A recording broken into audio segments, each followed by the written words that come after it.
Let's go! Our SEC, let's get to it. It's the Florida Gators spring game.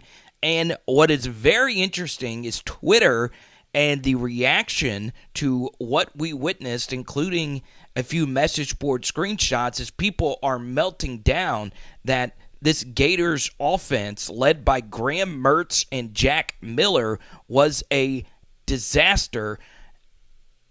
And I don't totally agree with that. So we're actually going to break down what actually happened in this game today. We're going to try and get to as many plays as we possibly can, but please comment down below your thoughts. Do you believe Florida's offense is in a world of trouble? Because, look, it was partially Billy Napier's post-game comments when he said that they are for sure going to look for another quarterback. But yes, we anticipate adding a player to our team at that position In the transfer portal, okay? Let's start with this. Michael Bratton, a big-time SEC commenter, said, hey, this Gators offense, you could see him tweeting this out, was an absolute mess. This gets called for a sack because 77 gets beat right here. They're running a play action. I think this is a Yankee concept. It's hard to see because it's cut off here, but they're running a two-man max protect with the check down to the running back to the outside, and they're trying to hit something deep. And the first thing here is I would have liked to have seen Graham Mertz try to find somebody deep because the play-action fake did force both of these safeties up. So if both of these receivers actually ended up running something vertical, I would have liked to have seen this ball get thrown, all right? But Mertz decides to not do it and work back to his check down.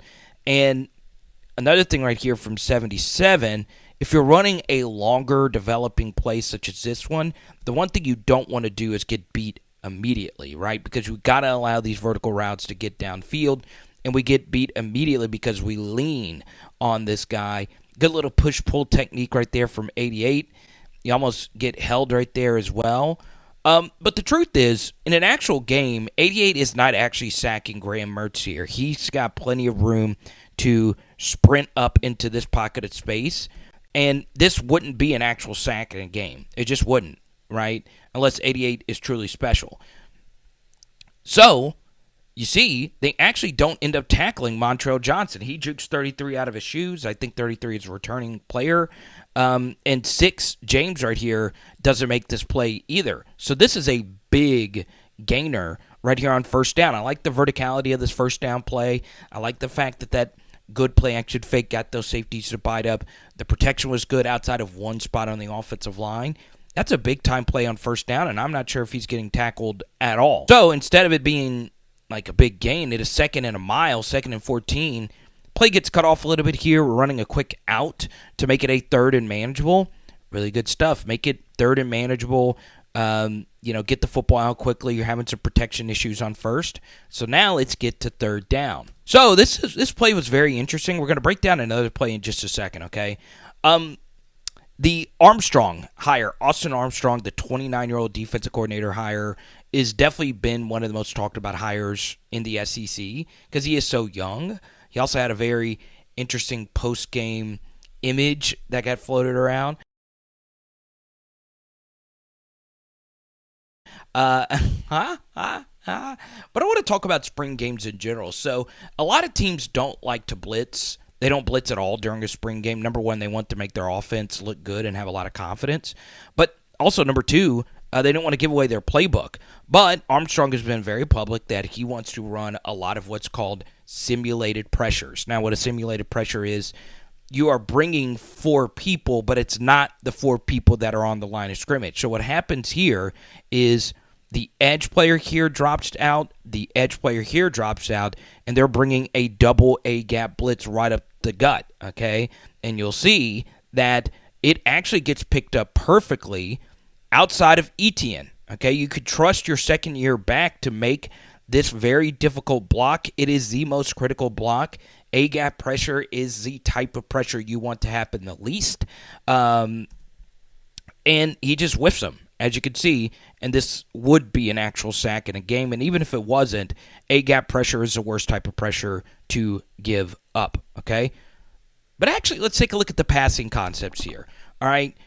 if Etienne, maybe he's making a business decision to not make this big collision in pass pro. Maybe Etienne likes to cut block. You're obviously not going to cut block in a spring game. But this actually ends up being a really good play call. They are running all verticals, okay? He's running a go, he's running a go, he's running a go, and he's running a go, okay? And Pearsall, their best receiver, actually gets open, okay? All verticals is a really good play call if they are running cover 3, even cover 2. The only time you don't want to be running all verticals is, well, if they're running cover 4, because you're just running into the different coverages. But they're sinking back into this cover 3, and you'll see this corner at the top of the screen actually lets Pearsall go. He has his head in the backfield, and Pearsall's got him beat. This wide receiver's got this safety taken care of. Maybe the spacing right here isn't the absolute best. This safety has him taken care of. Maybe you can hole shot this. That's way too far of a throw, though. But this actually does get open, and that potentially could have been completed. It would have taken a really good throw, but all verticals, I like it there on 3rd and 10. I'm normally not an all verticals guy, though, on 3rd and long, especially closer to midfield and plus territory, but right there would have been there. Boom! I'm looking at you. Yes, you. I hope you subscribe and ring the bell. And don't forget to check out Underdog Fantasy. It was really cool seeing Anthony Richardson at the spring game signing all the autographs.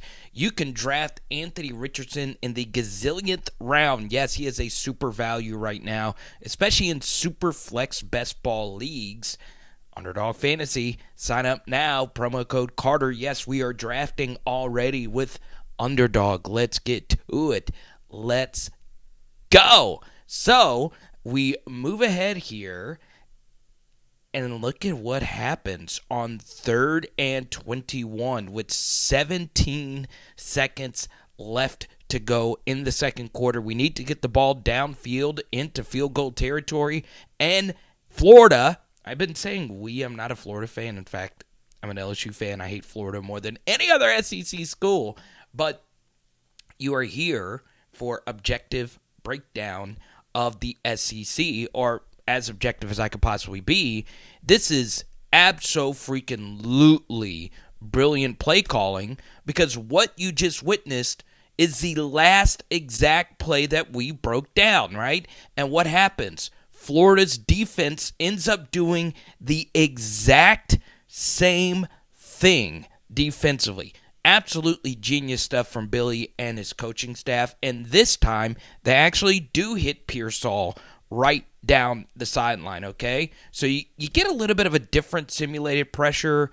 It's the same. It's the same thing. These two guys back out. You're getting a double A gap blitz. This one is a little bit more delayed. So let's first take a look at the protection here and notice what happens when the running back actually picks it up. That is really good stuff right there from Montrell Johnson. So now that the running back has picked it up, everybody else is doing their assignment, okay? So protection is good. Let's take a look at the route concepts. It's the same thing. 4 verticals. 1, 2, 3, 4. And they sink back into a variation of cover 3, okay? This safety goes back to this deep third. This safety has this middle field close coverage deep center third, and this guy has this deep third. And because this vertical is occupying his coverage, and this corner decides to look back at the quarterback and not actually run with Pearsall, and the spacing is a lot better than that last play, that gives Mertz enough room. Pearsall's like, hey, I'm wide open. Let's throw this daggum thing. And guess what? You get a huge freaking completion, okay? And Pearsall does a really good job. He almost mistimed his jump, but he caught the football at its absolute highest point, okay?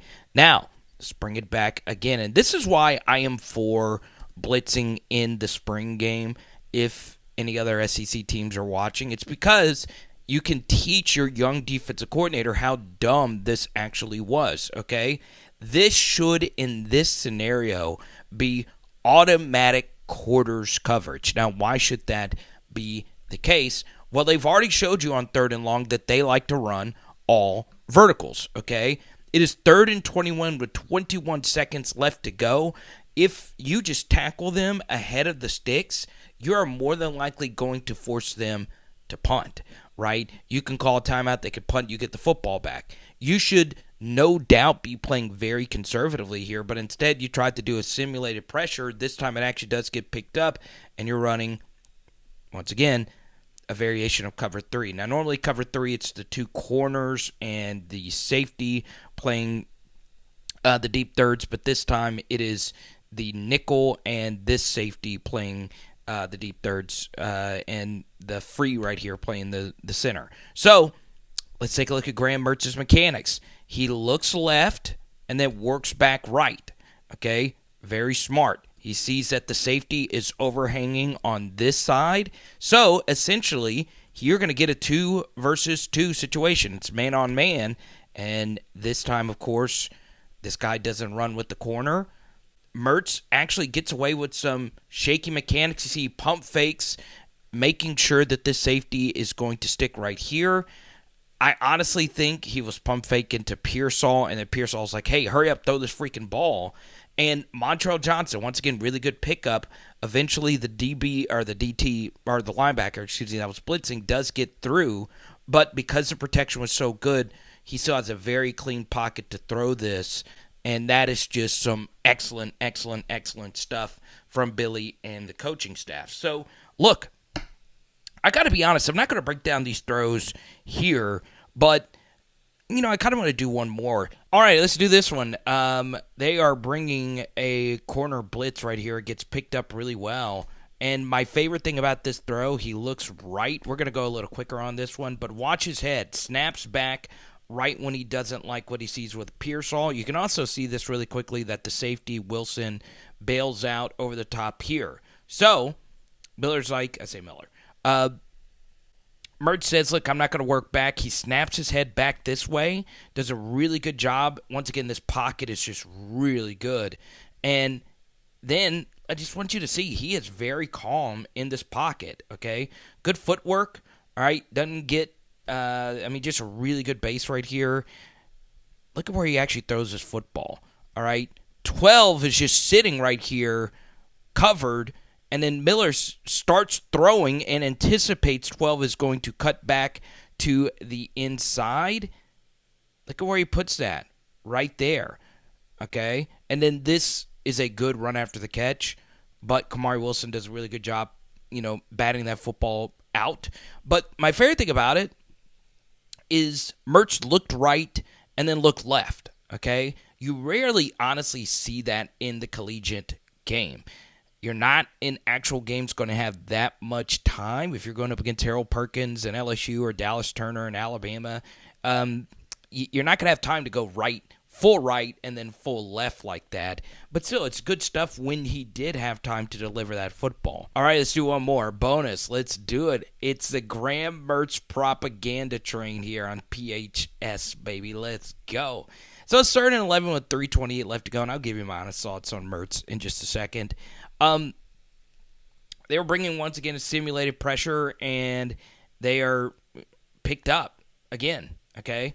No pressure at all. Run a comeback here. Nothing's there. This isn't open, but he's looking left the entire way. This is not good route spacing, okay? Now, I'll be the first to tell you that OCs will tell you don't focus too much on route spacing, because if it is 3rd and 11, receivers are trying to get past the sticks. So your normal, route concepts can get crammed a little. But you honestly never want this, okay? So Mertz, once again, still very calm and steady in the pocket, doesn't panic, okay? Nothing's open. Absolutely nothing's open. You can't throw this to Pearsall. You can't throw this here, definitely. And now he's got to try and make something happen once this protection finally breaks down. So he's running to his left, and the tight end does a really good job sinking past number 3 right there. And look at where this ball is placed. That is excellent. Excellent quarterback play. Once again, as many of you know, if you're running to your left, it is harder to throw across your body, especially with 94 breathing down your neck. That right there, folks, is a dime. So, yes, I really thought Mertz was fine, borderline very good in this spring game, right? A lot of the issues were protection issues, snap issues for both the quarterbacks. And he did miss some throws. I'm not going to go through them. Missed an RPO that could have been a big gainer. Missed a dig. Let me see, what was the time? I could look it up for you. So he did miss throws. I'm not going to say this was a perfect performance, but he was good in this game. I truly feel that way. And once again, it's a lot easier to be good when you're not getting your brains beaten in, and that's part of it, playing quarterback in a spring game. But part of it also is this is not a pressured situation. You're going up against your own team. So, look, do I think Graham Mertz can be an SEC starting quarterback? Well, this is where it gets a little tricky. Maybe. Could it be the Jack Miller show? I watched some of Jack's snaps. If you guys want, comment down below. I'll do just a Jack Miller film study. His touchdown throw was really good, finding the guy in the back of the end zone. But I'm going to show you this graphic here from Graham Mertz. This is just atrocious quarterback play. So we do have a large sample of him at Wisconsin. But I got to be honest, this looked fine. Obviously, he's wearing Anthony Richardson's jersey number 15. Of course, there's somebody else's jersey number. I don't remember. He was kind of good. But 15 is a storied quarterback number. So when you put that on at Florida, you better be ready to bring the good heat, baby. But honestly, there was enough here that makes me think there is a possibility that he could be something. I do think Florida needs a little bit more juice from their skill guys just overall. I thought that was an issue for the Gators last year. They just didn't have it. But yeah, no turnovers. This was fine. I do feel better, though, if Florida... Once again, I don't feel better. I don't mind Jack Miller being the starter. Harold Perkins would eat him alive. But, look, I wouldn't be opposed if I was a Florida Gator fan if Billy actually follows through on that quote and goes get another quarterback out of the transfer portal. But I shared this, and I did this. This RPO got dismantled at the goal line there. I do want to share this last little nugget here. I do think if you're Florida, going into the season, the schedule's brutal with the Utah game to start things off all the way up in Jerusalem. You better be freaking ready for what Florida's bringing in 2024, right? I think a lot of you saw the recruiting stuff. So I think with this Graham Mertz situation, you do have to be patient at Florida. I know it's not what you want to hear if you're a Gators fan. I am not in love with this roster. I'm just not. I just think defensively there's still holes all over the place on that side of the ball. So, yeah, I don't see that great of a roster. My question would be to Florida Gator fans, outside of running back, where do you feel on this team you are spectacular? I don't know. You tell me. But if you recruit like the way Florida's recruiting for 2024, and you have all these top 100 guys, and you got a young DC, maybe this does work out, this 29-year-old kid. Maybe it does. I don't know. I think you got to be patient no matter what if you're Florida. So comment down below if you want me to do a Jack Miller film study. If I get, let's say, 5,000 views on this. Let me put a high number because I don't want to do too many spring game film studies. Comment down below. I'll be happy to do it. It is Power Hour SEC, baby. Boom. And tonight we're doing bison meat burgers. Let's go.